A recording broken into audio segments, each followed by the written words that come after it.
Today on the Matt Walsh Show, Disney ramps up its efforts to trans our children with a new children's show featuring an appearance by a menstruating man. Also, the January 6th hearings continue and will never stop for all eternity. Plus, AOC unveils the new plan for evading the Supreme Court's Roe decision. And a 29-year-old father of three beats a 13-year-old girl in a women's skateboarding competition. And that's not even the most absurd part of this story. Wait until you hear the rest. All of that and more today on the Matt Walsh Show.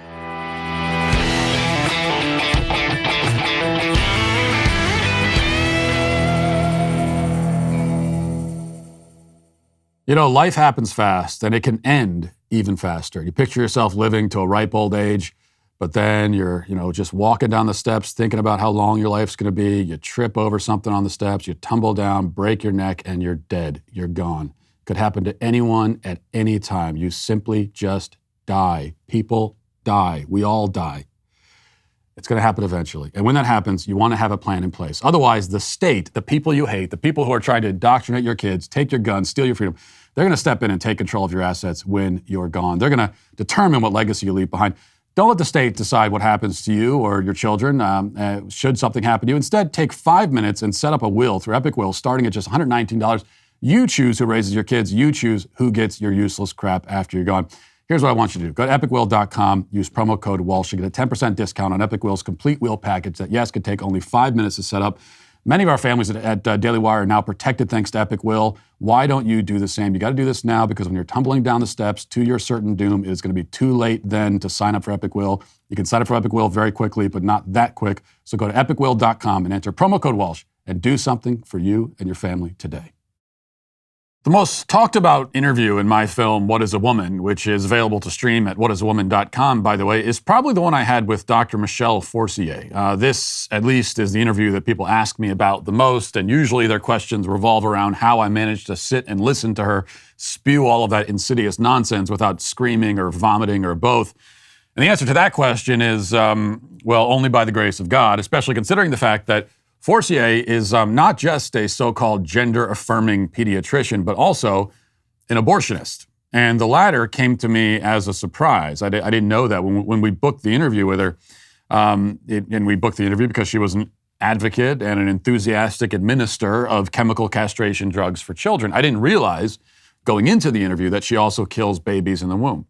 I learned this fact about her when she listed it in her introduction as I was sitting across from her.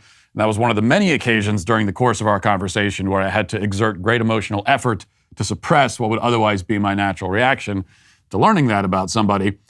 But looking back, it's really not so surprising that somebody who kills children in the womb would also be in the business of transing them a little later in life. The pro-abortion agenda naturally and quite literally bleeds into the trans agenda.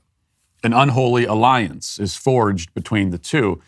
And not just because the two together have led to the total self-immolation of the medical profession, though that is certainly the case, because of abortion and transgenderism, now thousands of doctors have dedicated their careers to killing, destroying, mutilating, abusing, and exploiting children.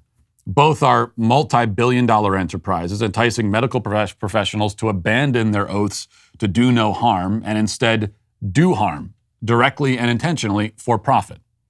Both are a complete inversion of medicine and of healthcare. And together they have almost entirely discredited the medical profession as a whole.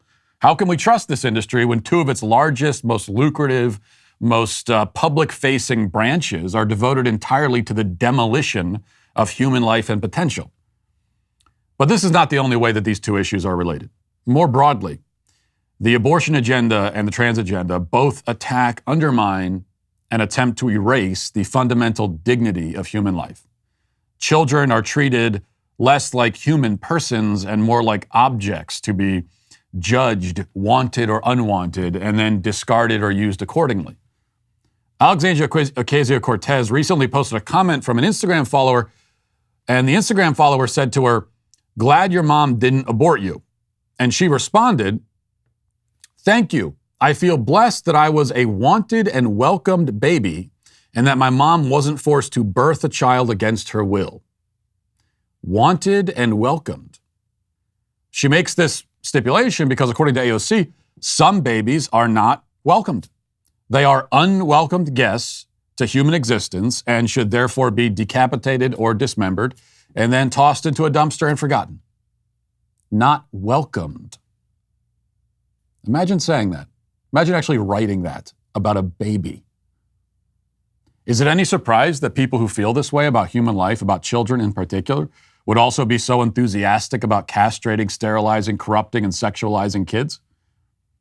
After all, if they can't destroy the child individually and personally, then they can always settle for destroying childhood. Overall, the message from the leftist to the child is basically this: you exist for me. If I don't want you to exist, then I will kill you. If I allow you to exist, then I can do what I want with and to you. You are not a person with your own dignity and value. You are a pawn and a puppet. You're an accessory at best, a blank canvas for me to paint whatever I want on top of. You are clay for me to mold and sculpt into whatever hideous shape I prefer. This is the message. And it's appropriate that, therefore, that while we're still in the midst of the hysteria over the Dobbs decision, the wheels of the child transing machine continue to churn. These are not two separate issues, but rather different manifestations of the same underlying cultural, spiritual sickness. And when it comes to transing children, there are two developments this week I think that are worth noting. One is Biden's Assistant HHS Secretary, Rachel Levine, the male who identifies as a woman, coming out in front of cameras once again to advocate for the mutilation and castration of children. Listen. Gender-affirming care is life-saving, medically necessary, age-appropriate, and a critical tool for healthcare providers. As a pediatrician, when it comes to making sure kids are healthy and happy, I know how important care that affirmed someone's true identity can be.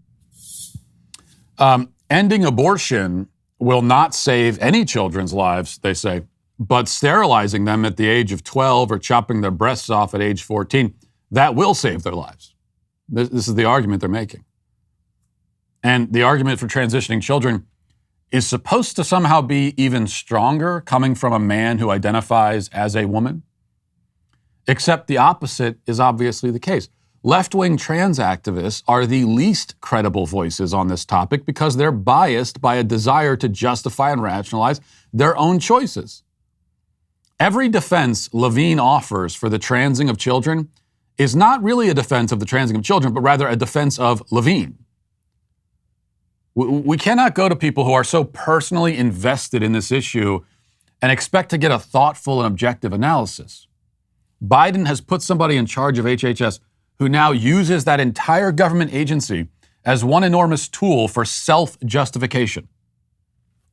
That also explains what's happening in Hollywood, and especially at Disney. Those leaked internal videos a few months ago show left-wing LGBT people at Disney demanding that Disney devote itself to justifying, affirming, rationalizing, and reinforcing them personally and their perceptions of themselves. Disney, of course, has been tripping all over itself to oblige, which brings us to another leaked video, this one also published by Christopher Rufo, showing a scene from the upcoming Disney children's show Baymax. And in the scene, we see a robot wandering around the tampon aisle at the grocery store for some reason, which sets the stage for this interaction. Watch. Excuse me, which of these products would you recommend? Well, these are the tampons I usually use. Thank you. I prefer pads. They're more comfortable for me. Thank you. I always get the ones with wings. Thank you. Get unscented and bleach-free if you can. Thank you. Yo, my daughter loves these. Thank you. These might be easier if it's her first period. These are really environmentally friendly. Now, perhaps it's good that the trans propagandists are so allergic to subtlety, because then it's never difficult to see what they're doing. And so in that scene, we see a bunch of people giving their personal endorsements of various tampon brands, including a man wearing an enormous trans flag on his shirt. And it's worth noting, I think, that the menstruating man in the scene appears to be an actual man, in the context of the show. He has the voice and build of a man, not of a woman identifying as a man. The character is obviously meant to be an actual man, a biological male who gets a period and requires feminine hygiene products. Now, even without the menstruating male in the scene, it would still be weird and gross and gratuitous and grotesque to drop this discussion of tampons into a show designed for elementary-age children. But with the menstruating dude, it descends to a whole new level of deranged. What's the idea behind it? I mean, why put that in the show? Well, the idea, of course, is to confuse kids. That's the primary goal of the trans agenda. It's to make everybody, especially children, confused. It's not so much to give them like a different idea of how the world works, because they don't really want the kids to have any firm ideas about these things at all. Just be confused, and that's it. One elementary school teacher on TikTok this week, I think, made that abundantly clear. Listen to this. A kid today looks at me and goes, "Are you a boy or a girl?" And I was like, no. What do you think? To which she said, "Oh, a girl." And I was like, "Oh, why do you think that?" "'Cause you have a girl's voice." To which I looked at her and went, "Okay, and what if I drop it an octave?" And she just went,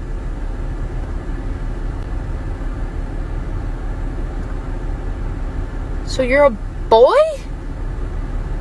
And ran off. Jamie, confusing children since who knows when.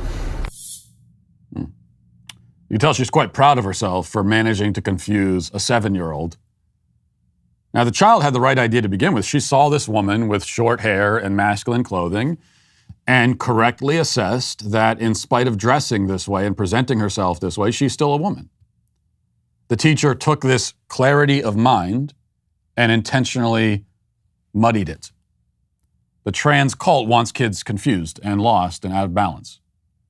They're easier to use and manipulate that way. And to the trans cult and the left generally, that is what a child is from the moment of conception. A thing to be used and manipulated, or simply discarded. Now let's get to our 5 headlines.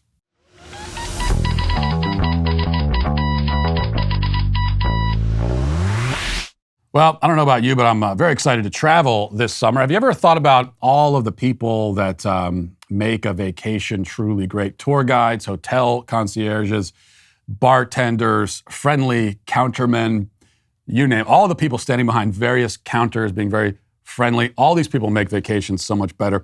You know, outstanding talent is crucial for a successful business. And if you're hiring, you can find talent for roles like these and more at ZipRecruiter. When you try it for free at ZipRecruiter.com/Walsh. ZipRecruiter uses its powerful technology to find and match the right candidates up with your job. You can easily review these recommended candidates and invite your top choices to apply. Additionally, ZipRecruiter has a complete suite of tools that make it easy to filter, review, and rate your candidates. 4 out of 5 employers who post on ZipRecruiter get a quality candidate within the first day. That's how easy it is. So travel to this easy-to-remember web destination, ZipRecruiter.com/Walsh.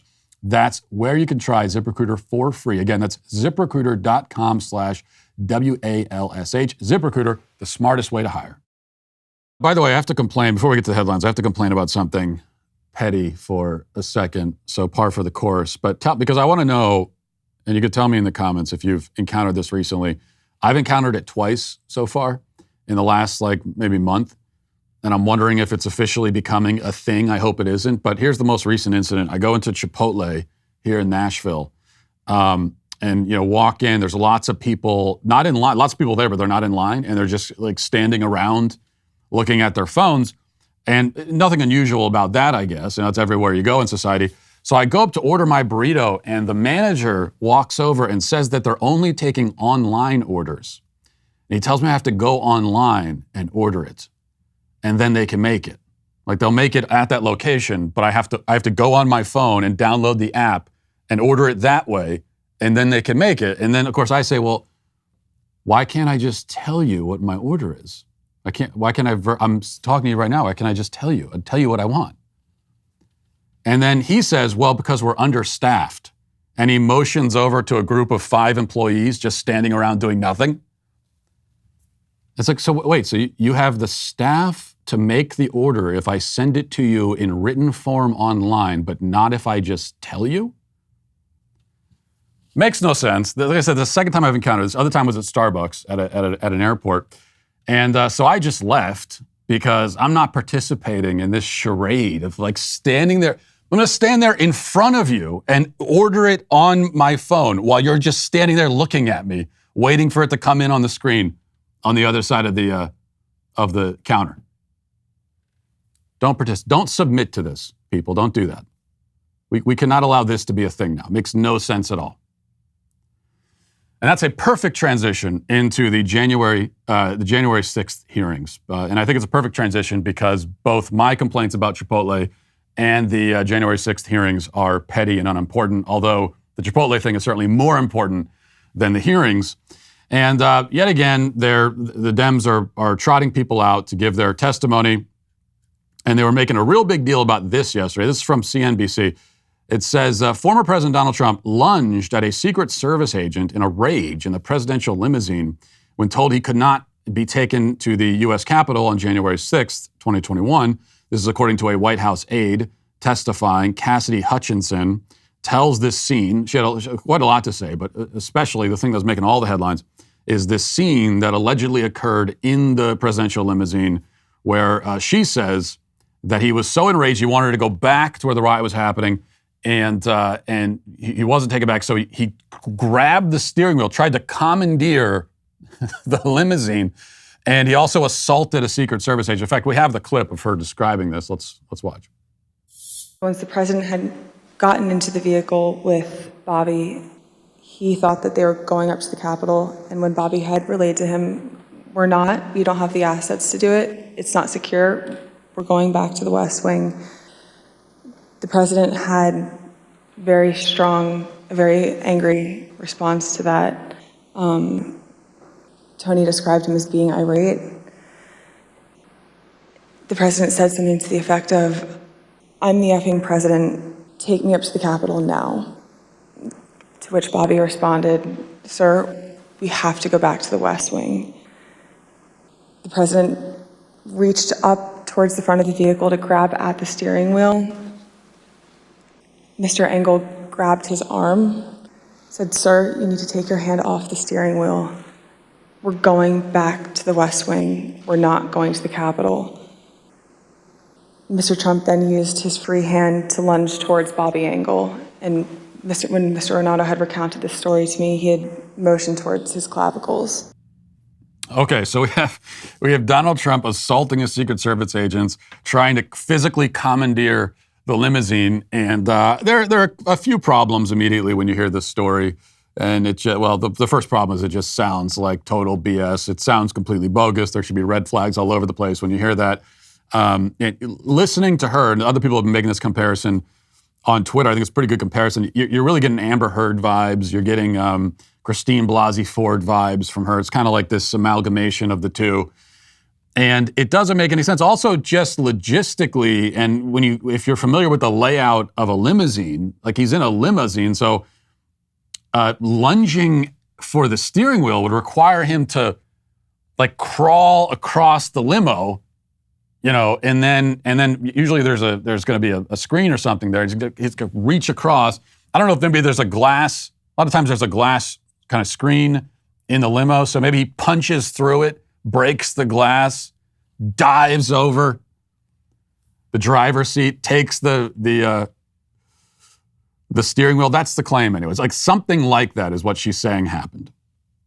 But there may be some problems with this version of events, just a few. The Daily Wire has the report. Former President Donald Trump's lead Secret Service agent is reportedly ready to testify that testimony given by a former White House staffer on Wednesday to the January 6th House Select Committee is false. Hutchinson claimed, as we know already what he claimed.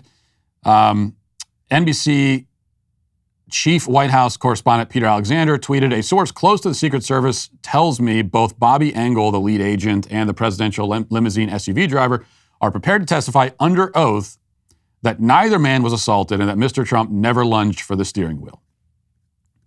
So, yeah, you'd say just a few problems. A few problems with that testimony, with everything that we're hearing, and with just the fact that we're still going through this. We're still harping on it. Listen, I desperately want to move on from January 6th. I think most people do. Well, I wouldn't say it's not that I want to move on. It's or that most of us want to move on. I wouldn't put it that way. It's that we have moved on, right? Most of us, we moved on. You know when we moved on from January 6th? On January 7th, because it's the next day. And so you can continue living your life from that point, right? I'm not living in a perpetual January 6th. This is not Groundhog's Day for me. I'm not Bill Murray in Groundhog's Day, January 6th edition. And that's the case, I think, for most people. We've moved on. We're living our lives, especially given the state of the country, the state of the economy. We all have more pressing concerns in our lives than this. And so I've moved on, and I would like for DC to move on also. You probably agree. Here's the problem, though. If Donald Trump runs and becomes the nominee, then I'm telling you right now, the whole campaign season, the whole election will not be about Biden. It won't be about the Democrats failing. It won't be about the fact that the Democrats are making us poorer and less safe and they're transing our kids and all the rest of it. No, it won't be about that. It'll be about Trump, and it'll be about January 6th, and it'll be about the 2020 election. And Trump himself will lean into that. He will see to it that the 2024 election is about the previous election. Because Democrats, they don't want to move on, and neither does Trump. Neither of them want to move on. This is what they both want. And from a political standpoint, I can see why that's the case for the Democrats. Now, yeah, the January 6th stuff isn't resonating the way that they want it to, but they want to keep talking about Trump. This is just their way to talk about Trump. And why do they want to do that? Well, because what else are they going to talk about? Are they going to talk about what's happening right now? No, because it's all bad. They don't want to talk about Biden. They want to pretend Biden doesn't exist. So politically, it's a smart strategy for them to talk about anything but what's happening right now and to talk about anything but the guy who's actually in the White House right now. For the Democrats, smart strategy. It's really their only strategy. For Republicans, it's an incredibly stupid strategy. Incredibly stupid. Okay, because if you want to win in 2024, all you have to do is point around at what's happening right now in the country and say, look at this, guys. Is this good? No, it's not good. Let's have a change of management. That's essentially all the pitch has to be. Trump's not going to do that, though. He's going to spend the whole time talking about 2020 and the 2020 election. That's all he wants to talk about. He doesn't want to talk about anything else. You know, as Ben often points out, you lose an election if the election is a referendum on you. So whoever the election is a referendum on, that person loses. Which is why in 2024, you want the 2024 election to be a referendum on Joe Biden. You want every conversation, go back to Joe Biden. That's who you want to be talking about, is Joe Biden. We're not talking about what happened in 2020. We're talking about what happened from inauguration until this moment. And I think you could even say, simplify it a little bit, you could say that you lose, right, if the election is about you. Like if it's just about you in general. Yes, if it's a referendum, but if the election is about you, then you lose. And I know that that you might come back. Your rebuttal to that might be, well, 2016 was about Donald Trump. It was the only thing everybody was talking about, and he won. And that's actually not exactly true, because the brilliance of Donald Trump in that election cycle is that he actually made it about Hillary Clinton, even though he was the phenomenon. And he's all the media was interested in talking about. And there was obviously a whole lot of enthusiasm behind his campaign. He was always bringing it back to Hillary Clinton. He made the election, and in terms of people going to actually vote, go to the ballot box on election day, he made that about Hillary Clinton. Lock her up, all the rest of it. That was about Hillary Clinton, which is a smart move, and obviously it worked. Well, in 2024, we need to think about who the election should be about. And very clearly, you want it to be about Biden, who's going to be 82 years old, full swing dementia. He has utterly failed in every single way. He's made everyone's lives worse. Everything he's done has been an abysmal failure. It's so far the most incompetent, most disastrous presidential term in American history. And that's not an exaggeration. And that's all we should be talking about.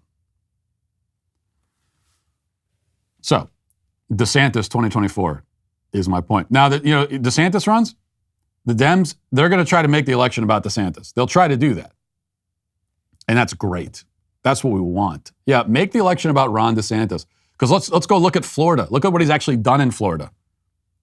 Okay, he made past the don't say gay bill. No one can say gay in Florida anymore without being, if they say gay, then a drone flies overhead and executes them on the spot. Yeah, go ahead. Let them go into 2024 talking about that and making those kinds of absurd claims. And then Ron DeSantis can say, yeah, I'd love to talk about what's happening in Florida. Florida is the free state. Florida is thriving while so many other states are, decaying and falling apart. All right. So we've heard a lot from AOC this week. We already heard her on this show in the opening monologue. She's been all over the place. She's like an actress, with a film to promote. In fact, that's exactly what she is, minus the film to promote. So that's why she was on Colbert last night. And here's what she said. Another hilarious, really funny segment, by the way, on Stephen Colbert. Let's listen. The Supreme Court has a power, but its power is in whether its rulings are heeded and respected, and if so, how much and to what extent. And when we have the framing of, the framing of our government, the presidency, Congress, the President, Congress, and the Supreme Court are supposed to be three co-equal branches. Co-equal.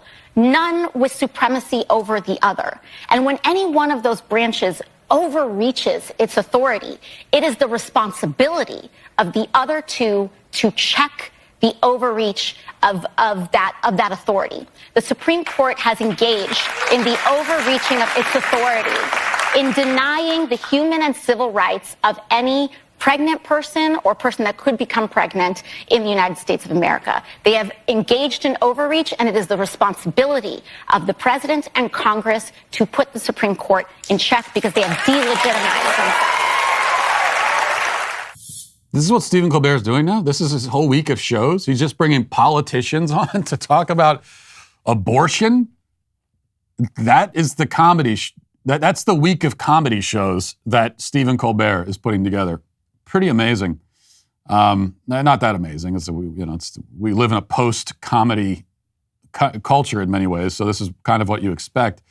Of course, everything that she's saying there makes no sense whatsoever. I mean, it just makes no sense. It's not, even on the premise, even on the left-wing premise, it doesn't make any sense. This was the opposite. This is the opposite of everything she just said. The Supreme Court decision is the opposite of that. She says it's overreaching, claiming more power, all this. No. This is the Supreme Court getting the federal government out of the issue,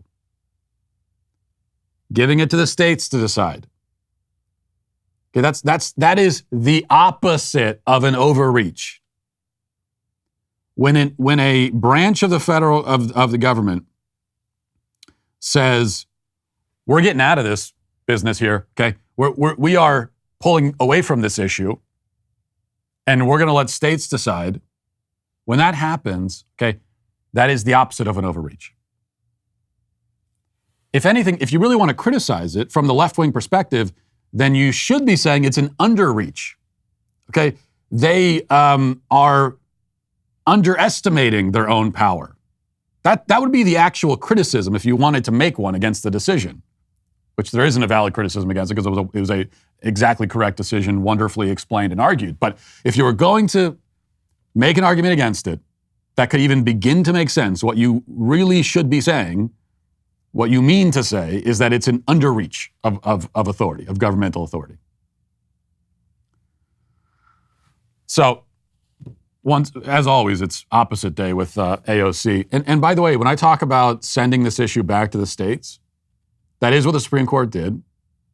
That was the right decision, all of that. I say that even though I personally, Like ultimately, I don't think that this is an issue. Well, yeah, the state should just decide whether to kill babies or not. What I think needs to happen is that there needs to be a personhood amendment to affirm, reaffirm, restate, clarify, whatever, that you have a constitutional right to life. That's what should happen. Meaning that as a state, you actually don't have the authority to pass a law saying it's okay to kill babies. I don't think anyone has that authority. I don't think that's a power that anyone should have. I don't care if you're your own state. There's nothing magical about being in California that all of a sudden makes it okay to kill babies. So I'm in favor, and I think the entire pro-life movement should be in favor. This is not something where we can say, "Oh, the states are deciding. Yeah, we're good now. Let's move on." No, they're still killing babies, and you have no right to do that. The right to kill babies does not exist. So I am ultimately in favor, and I think what we need to do now is that needs to be that's the next step, is protecting babies all across the country from slaughter.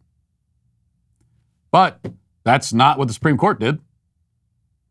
They just got the federal government out of the abortion issue completely, for now, anyway. All right. And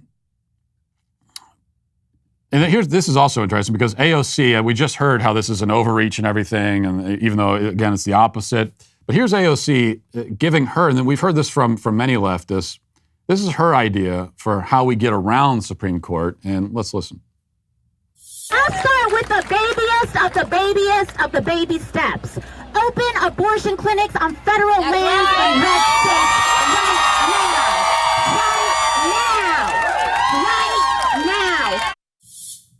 A lot of irony to using the phrase baby steps there.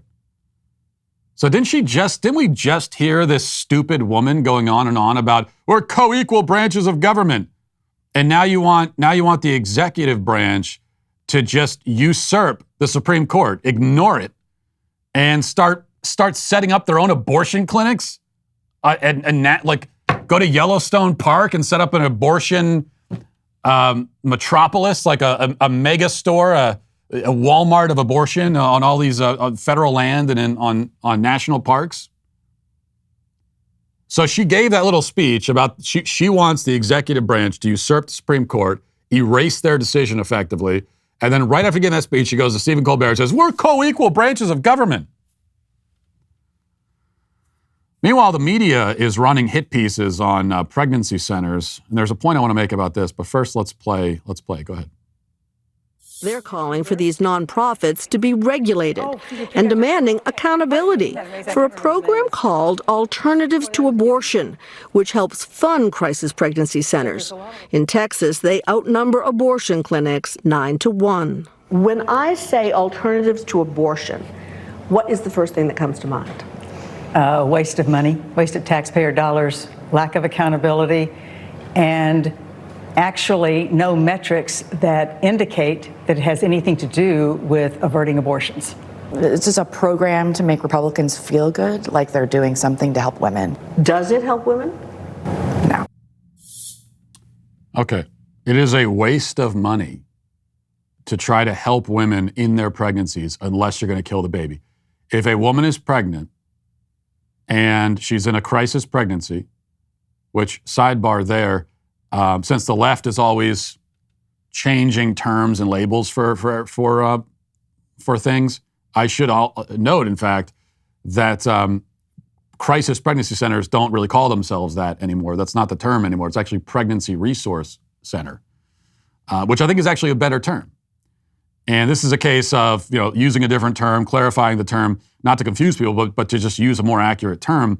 Because it's not just, these pregnancy centers are not just for women who consider their pregnancies to be a crisis. It is for those women, but really they're not going to turn any woman away. So it is this providing resources for women who are pregnant. And what we just heard from those two hags is that if a woman is pregnant, it is a waste of money to do anything but kill her baby. That's how you can help a pregnant woman, is by making her unpregnant through killing the baby. But providing a resource is a waste of money, waste of time. Why would you want to do that? And that is all that the pregnancy resource centers do. They provide resources for pregnant women. Now, there's another point I wanted to make here, because I'm seeing a lot of headlines. We know that pregnancy centers, okay, they're stepping up to the plate in a big way, even as they're being attacked on one hand by these left-wing militants who are setting their centers on fire, defacing them, all that. They're getting bomb threats and death threats. And then they've got the politicians coming after them, media coming after them, but they're still stepping up to the plate. Meanwhile, we're being told all these stories, all these supposed sob stories about abortion clinics closing down. So the New York Times on Friday said, Friday's ruling prompts confusion and closures at abortion clinics. There was another headline about how, all the abortion clinics across Texas are shutting down. All these abortion clinics are shutting down, right? And we're supposed to be very sad about this. Now, for one thing, I'm not sad in the slightest.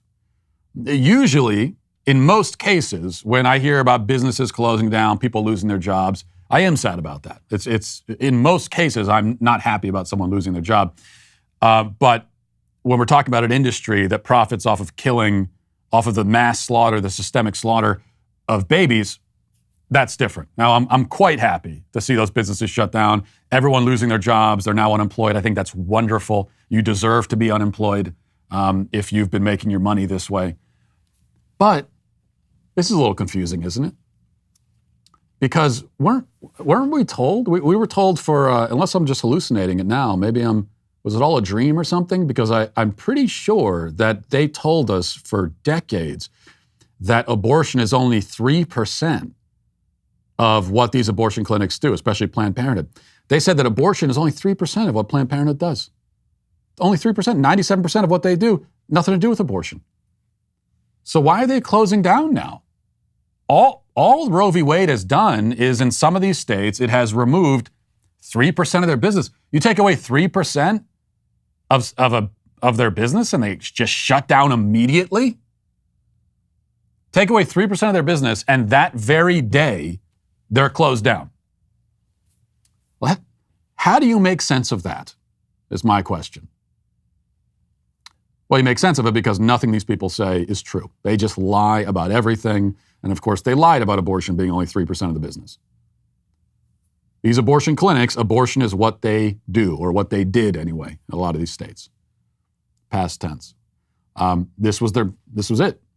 Everything else was just peripheral. Really, it was a smokescreen. All the rest of it, everything else that they do, the cancer screenings, allegedly, a lot of these abortion clinics claim they do cancer screenings. They don't really. They'll give you a referral to go somewhere else to get a cancer screening. But all that stuff, whatever else they did, was all basically a smokescreen so that they could claim that, oh, no, we're a medical clinic. We do lots of things. No, really, it was abortion. That's why you take abortion away, and they all shut down immediately because they got nothing else to do. And they're also not interested in doing anything else. When a woman comes in, a pregnant woman comes in, yeah, they'll offer a whole bunch of other services. But the reason they do that is, one, again, is a smokescreen, but also they're trying to attract customers, get them in the door, and they have these kind of loss leaders, to get them in the door, offer some of these free services, because what they really want, they want your money for the abortion. And it's basically trying to establish brand loyalty. Take abortion away, not only are the businesses not viable anymore, but they also have no interest in it. They don't really care. You think they care about providing cancer screenings to women? You think Planned Parenthood gives a damn if women get cancer and die? They don't care about that. They make billions of dollars killing babies. They don't care about anyone's life. And that's pretty clear now.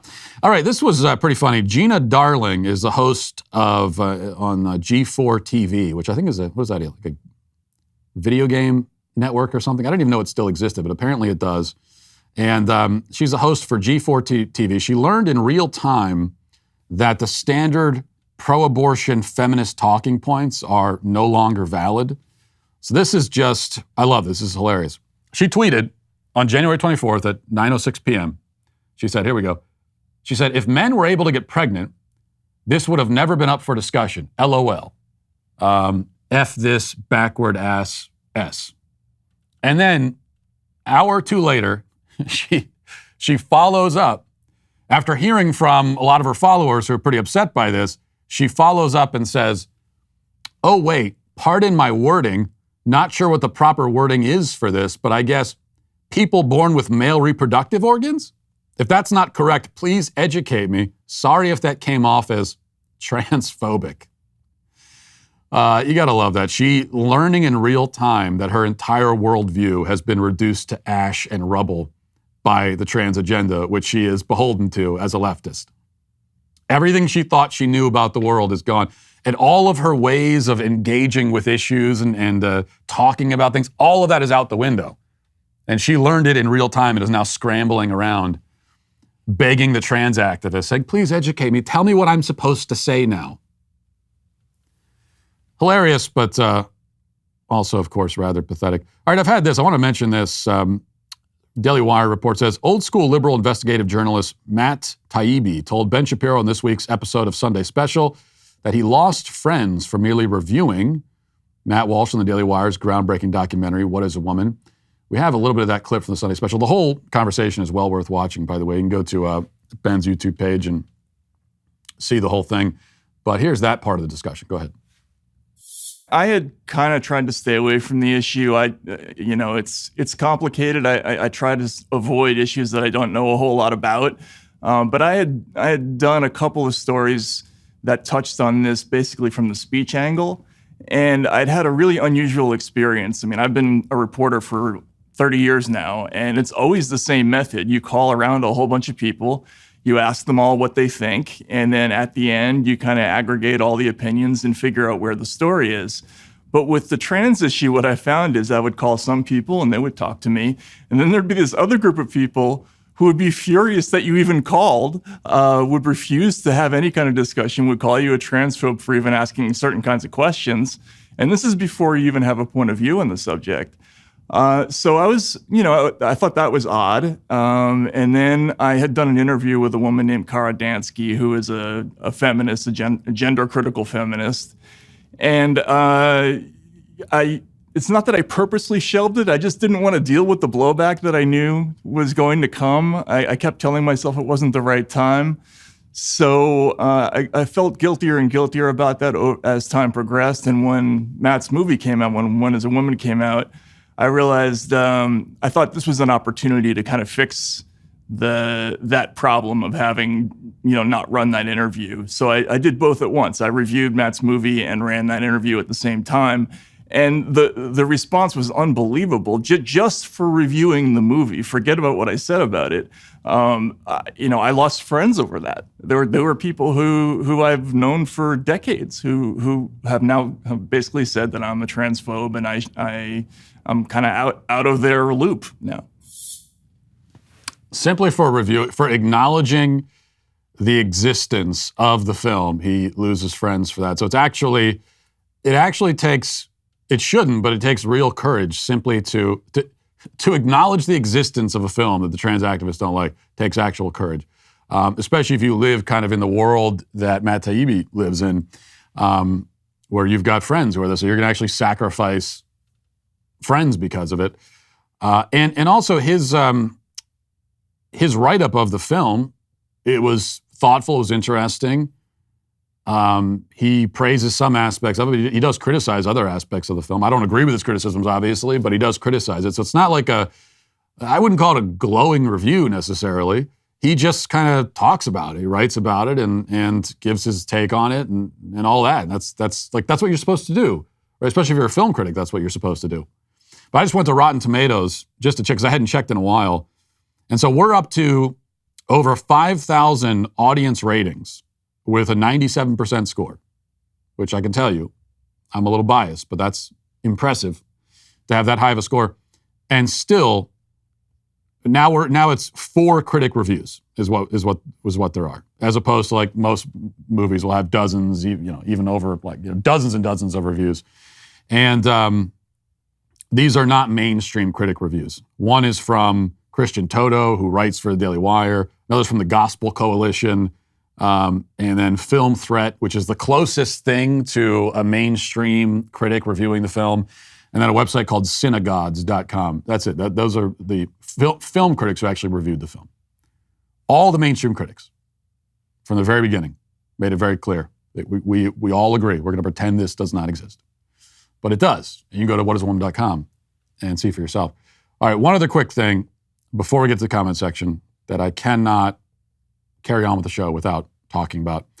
Tragic news out of Florida. News 4 reports. A young rapper from Jacksonville, Nehemiah SPOTEMGOTTEM Harden, was arrested in Miami on Sunday after trying to elude police officers while riding on an orange jet ski, according to the Miami Police Department. The 20-year-old was accused of risking people's lives and property during the pursuit that started near the Miami Marine Stadium in Virginia Key. SPOTEMGOTTEM, best known for the success of his Beatbox single after it climbed to the Billboard Hot 100's 12th spot in 2020. Harden is facing charges of fleeing and eluding a law enforcement officer and reckless operation of a boat. He also is wanted on aggravated assault with a firearm charges and possession of a firearm by a convicted felon. Now, I'm sorry, but I don't buy a word of this. Reckless behavior? Possession of a firearm? Assault? Does that sound like SPOTEMGOTTEM to you? You mean to tell me that the same man who composed the heartfelt ballad Beatbox is also guilty of these crimes? I just don't, I'm sorry, I don't believe it. Actually, let's just play a little bit of that song, because I'm always looking for an excuse to play SPOTEMGOTTEM on the Matt Walsh Show. A little bit of that song, and you tell me if this story makes any sense with this in mind. Go ahead. Burn away all carbon beam, knock your legs off. Try to get away from me. Had to stand off. Hit him in the spine. Knock his dreads off. My water just caught a body. I nicknamed him Randy Moss. Ducking in my Reeboks. Ride with a G-Shock. I heard he shot. Truckles make a beatbox. He made that shot turn. Wore the spot on, built the car. Had a mask. Jerk gon' make him beatbox. You tell me that guy who looks like Sideshow Bob on methamphetamine, you're telling me that he is a criminal? That SPOTEMGOTTEM? Outrageous. SPOTEMGOTTEM is a gentleman, a philanthropist, a scholar, a man of dignity and decency. First they take down Pooh Shiesty, and now SPOTEMGOTTEM. Nobody is safe. Nobody. Let's get to our comment section. Who makes a Twitter mob fly off the handle with rage? Who's to blame? It's a sweet baby gang. All right, first comment says, can someone explain the Sweet Baby Gang origin to me? I am a recent subscriber, and I always just get curious about it every time he mentions it. We cannot explain it. We will not explain it, and you're banned from the show for even asking.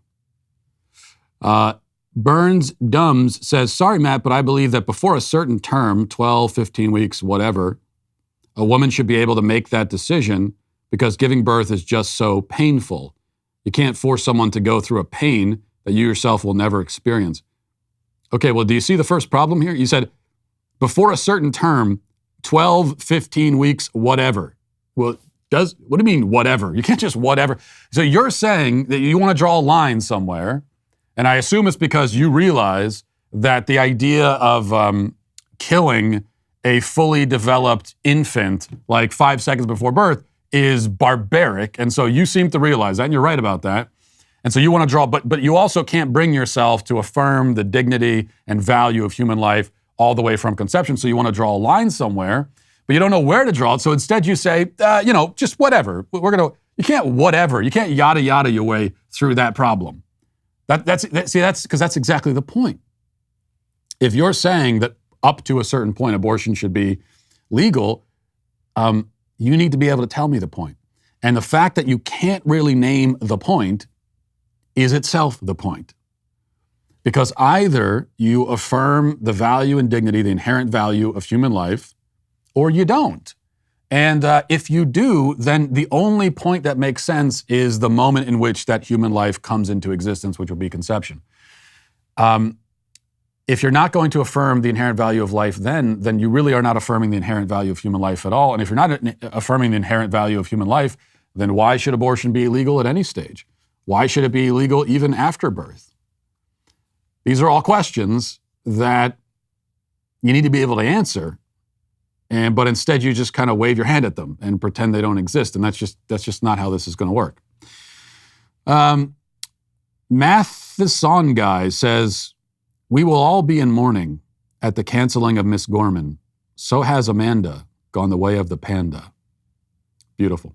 And can I say, far better poetry than anything Amanda Gorman has ever come up with. Vita Tipple says, I'm convinced that Matt Walsh in time will be regarded as one of America's greatest political cultural commentators. In time? So not right now. Banned from the show. Elise says, my boyfriend and I got pregnant after only 9 days of being with each other, where we were homeless drug addicts and our son saved our lives. We've been together for 6 years, coming up on August 1st. My family are my rocks. My son is our angel. Thank you, Matt. I love stories like that. And that's, you hear these kind of stories quite a bit. People that there's a pregnancy that's at first is not what you wanted, and then you embrace that life, and you find that your life improves because of it. Through embracing human life, embracing your vocation as a mother, your own life has improved in what seems like a miraculous way. You hear that a lot. And you also hear on the other end, you also hear quite a bit people who do not embrace life and then live with guilt and resentment and regret for the rest of their lives. Finally, Bandersnatched says, as Matt danced, he made himself so open, so vulnerable, it's as though he was naked before us, even and especially his face and chin. You're very close to getting banned for talking about me dancing naked. Any kind of bringing those images up at all, even to me, is just not okay. I've already banned 2 people, so I'm going to let that slide. And also, you are affirming me as a dancer, which is what I am, so I really appreciate that.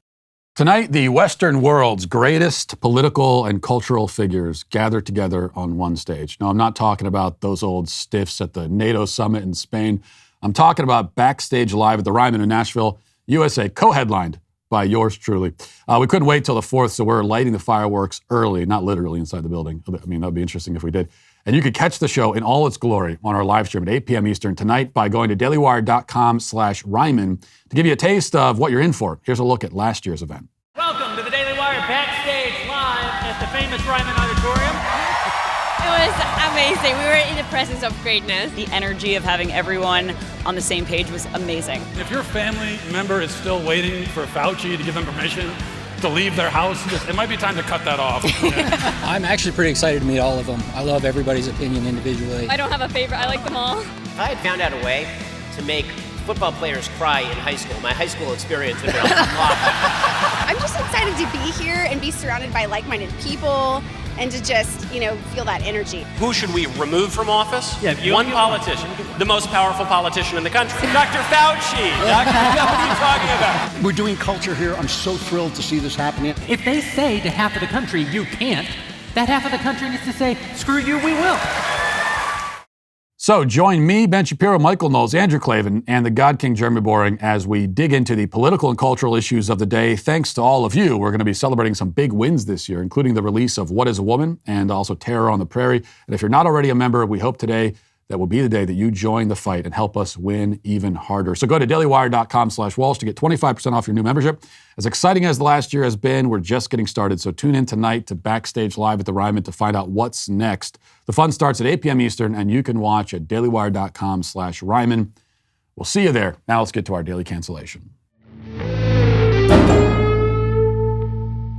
Well, now that the floodgates are open, there is no limit to the madness. You could tear down the walls which distinguish inherently different things from each other, take fundamental human concepts and categories and drain them of all meaning, remove the definitions of words, replace those definitions with vague ambiguities, and you end up with unrestrained madness. And this is all by design, of course. That's why we now live in a country where, over this past weekend, a 29-year-old father of 3 took first place in a women's skateboarding competition, beating out a 13-year-old girl. But don't worry, this story will get even more absurd as we go along, so just sit tight and be prepared for that. Here's the report from the Daily Wire. It says, an adult biological male who identifies as a woman edged out a 13-year-old girl to take first place in a women's skateboarding contest held in New York Saturday, the feminist site Redux reported. Ricci Trace, 29, won the women's division of the Border Open for a $500 prize. Trace bested a field of biological females, including runner-up Shiloh Katori, and 4 other children, including 10-year-old Jory Likura. Quote, male wins women's skateboarding finals and money at the Border Open NYC presented by DC today, tweeted Taylor Silverman, a professional skateboarder who's been critical of biological males competing in the sport. Now, Silverman tweeted a picture of the top 6 finalists, and if you look at the picture, you can see that 2nd through 6th place ranges in ages from 28 to 10. But what they all have in common is that they're females. That's 2nd through 6th place, all females. They're obviously females. You wouldn't even need the names or the context to know that they're females. You could look at a small thumbnail-sized image of a female's face and know immediately that she is a female. That's how clear it is. And that's why Ricky Trace stands out like a sore thumb, a man's sore thumb, to be precise. But I said this gets more absurd, so let's continue with the Daily Wire report. It says, quote, last year, Trace became the first trans woman to attempt to qualify for Olympic women's skateboarding, submitting a virtual run for the USA National Skateboarding Championships. But the biological testosterone reportedly tested too high to allow entry as a female under the International Olympic Committee standards. So, he could not qualify as a woman for the Olympics, but he did somehow count as a woman for this competition in New York.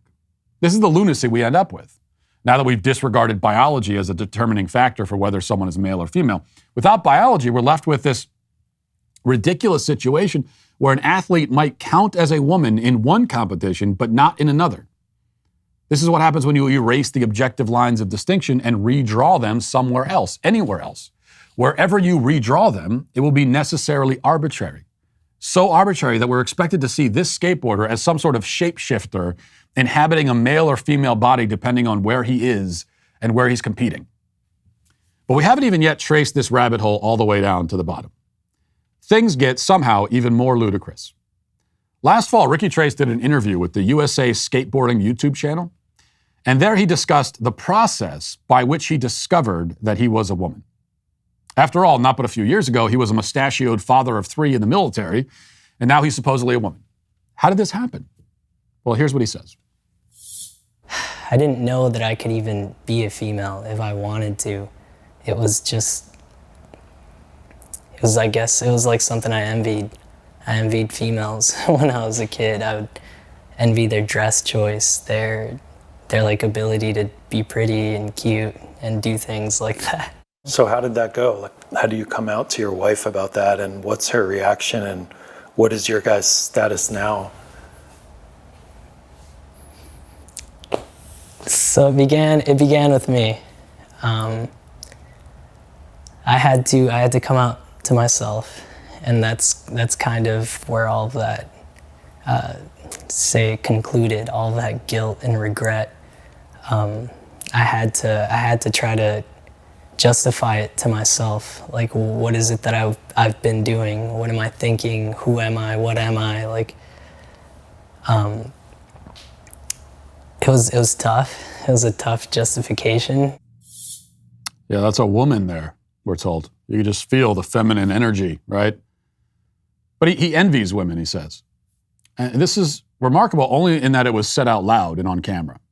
It's entirely clear to anyone paying attention that many trans activists envy women and resent women for possessing what they know they can never have. That's why they're so often so nasty and spiteful towards women. At a pride parade a few days ago, a trans person was marching around half naked with "Kill the TERFs" written on his chest, openly advocating for the murder of women. Par for the course among trans activists. Now, Ricky Trace doesn't go that far, but he does admit to envy. He wanted to be pretty and cute, he says, and later in life, when seeking to explain himself to himself and to rationalize and justify his own past actions, he used that word, justify, he decides that, he'll become a woman himself. Except not really. Because the Daily Mail published its own profile of this person, and they quote him as saying this. Okay, this is from him. This is what he said. I am 28. I have 3 kids. I'm married. I did my time in the military. I own a company. I've decided that I like being pretty and cute. So everything that goes with that is female.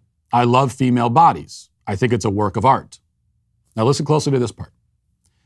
I know I will never be a woman because women are miraculous. They have babies and create life and do all that awesome stuff. I'll never have that ability, but I feel like I'm a woman.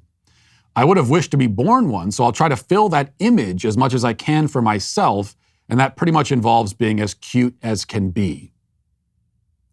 So he says himself that he is not a woman and will never be one. He simply likes the idea of being cute. And he wishes that he was a woman, so he's decided to play the part. That's not my diagnosis. It's his own. I will never be a woman. Direct quote, his own words. Now just think about this. We're being called upon to affirm somebody as a woman, even though he does not affirm himself as a woman. We're being asked to be more confident in his womanhood than he is. So this goes beyond the insanity of being forced to agree with a person's deluded self-perception. In this case, we are meant to help him shape that self-perception. He simply, as he says, likes cute things, and he's envious of women. It falls to society then to take this raw material and form it into a shape of a self-identified woman. Also note that he's on drugs as part of his transition, quote unquote.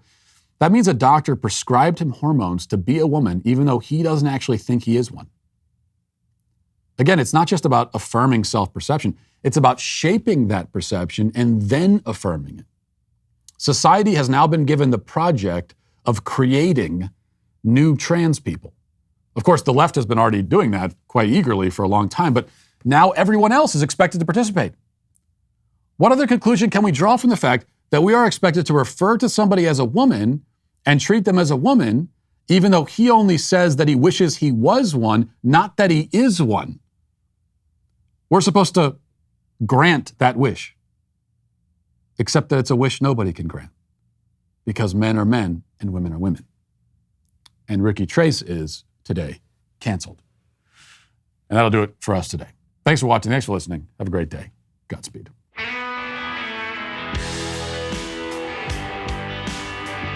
The Matt Walsh Show is produced by Sean Hampton, executive producer Jeremy Boring.